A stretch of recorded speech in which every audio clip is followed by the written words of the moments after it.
सुक्की टॉप के नज़दीक का इलाका यहाँ पर देखिए आप।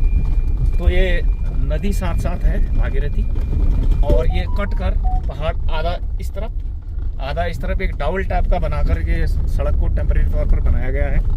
नदी जो वीडियोज में कई बार आप देखते होंगे कि सड़क के ऊपर नदी आ गई है, पूरा पानी आ गया है। तो उत्तरकाशी मार्ग में ऐसे कई क्षेत्र थे जो कटअप हो गया था। यह धराली का आपदा के बाद का मेन दृश्य।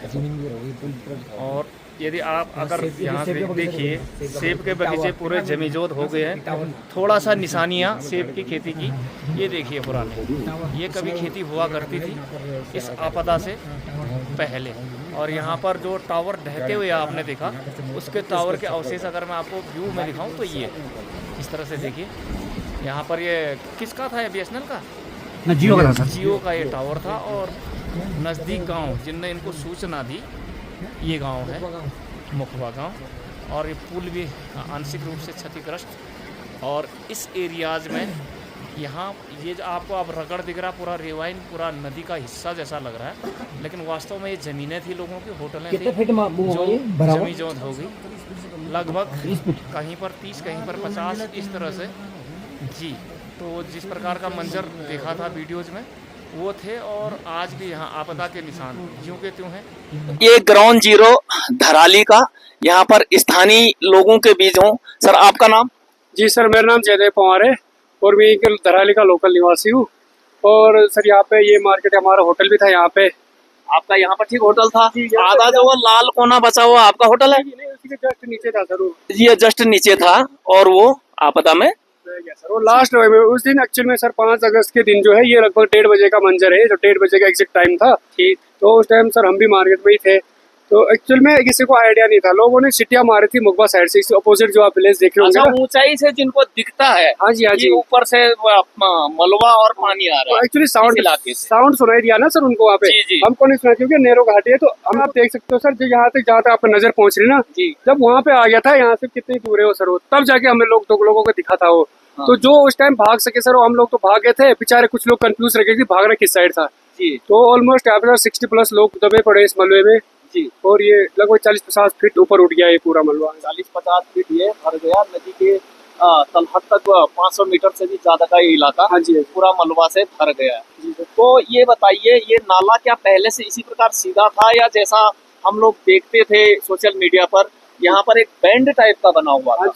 तो क्या आप होटल बनाने के चक्कर में वो बैंड खुद अप्राकृतिक तौर से या मैन मेड बहाव मोड़ा गया इस नाले का? नहीं, वो सर बिल्कुल मिसअंडरस्टैंडिंग है लोगों की। लोग इस टाइम पे समझ नहीं पा रहे हुए, वो लोग बोल रहे सर जो यहाँ कभी आए भी नहीं है। एक्चुअल में जब बोलते हैं सर 200-250 साल पहले, जब यहाँ पे एक बार फिर से ऐसे ही, पहले भी ऐसे बाढ़ आई थी, जब यहाँ पे 200 मंदिर हुआ करते थे, तो वो सब बह गए थे। उस टाइम सर वो नदी का रुख यहाँ पे नहीं था, यहाँ से थोड़ा उधर साइड मुड़ गया था।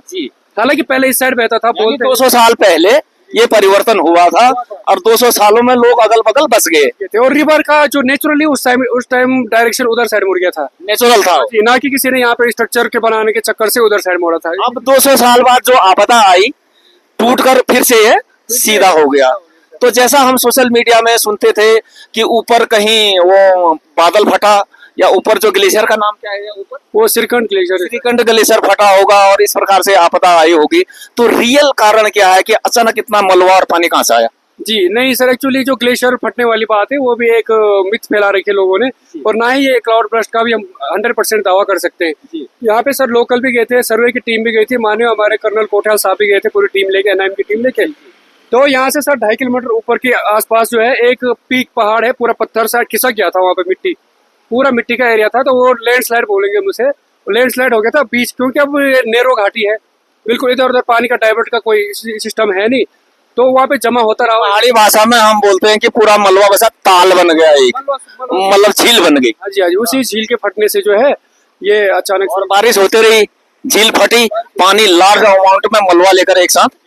और उससे पहले सर इतनी भी बारिश नहीं हुई थी, इसलिए लोगों ने आइडिया नहीं लगा पाए। बारिश उस टाइम कोई खास नहीं हुई थी, 1 या 2 दिन पहले से हो रही थी, वो नॉर्मली था। यानी प्राकृतिक तौर से देखा जाए तो 200 साल पुरानी बात कुछ और है। 200 सालों के बीच इतने सारे उत्तराखंड में और जगह केदारनाथ आपदा या इस प्रकार की आपदाएं आई, तो ऐसा कभी नहीं हुआ।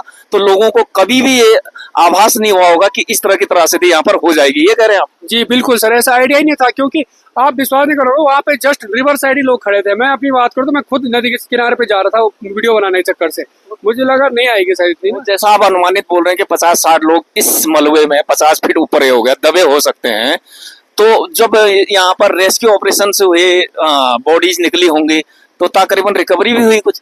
नहीं सर, रेस्क्यू तो हो ही नहीं पाया, एक भी बॉडी नहीं निकली है, ये हमारा सबसे बड़ा दुर्भाग्य है सर। 60+ लोग यहाँ दबे हुए रहे, एक बॉडी तक नहीं निकाल पाए। एक भी जीवित व्यक्ति मिला नहीं मिला सर। एक बॉडी, डेड बॉडी मिली थी, वो भी दूसरे दिन अपने आप ही वो चलक के साइड पे आ गई थी, वो दिख गई थी, इजीली दिख गई थी लोगों को। बाकी 60+ बॉडी आता भी गवर्नमेंट। लोकल्स आपके परिजन जान पहचान वाले कुछ मलबे में आज भी दबे पड़े? हमारे लोकल सर 8 हमारे गांव के लोकल है, सारे अपने भाई लोग, दोस्त लोग हैं।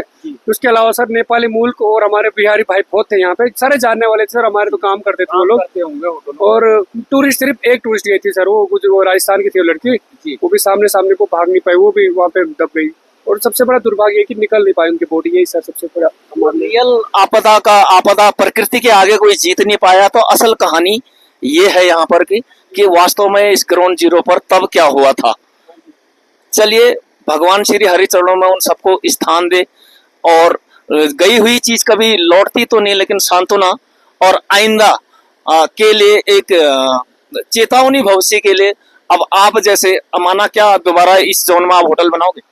नहीं सर, होटल तो लग नहीं रहा कि बन पाएगा, लेकिन हम अभी ये एक्सपेक्ट करते हैं गवर्नमेंट से कि अगर यहाँ पे सर ये नदी काफी डीप डाली जाए और इसके दोनों साइड जो आरसीसी के वाल, हाँ, मजबूत वाल लगाया जाए और अच्छा सा ब्रिज लगाया जाए, तो हमें नहीं लगता कि इतनी भयानक बाढ़ आएगी तो इतना नुकसान हो पाएगा।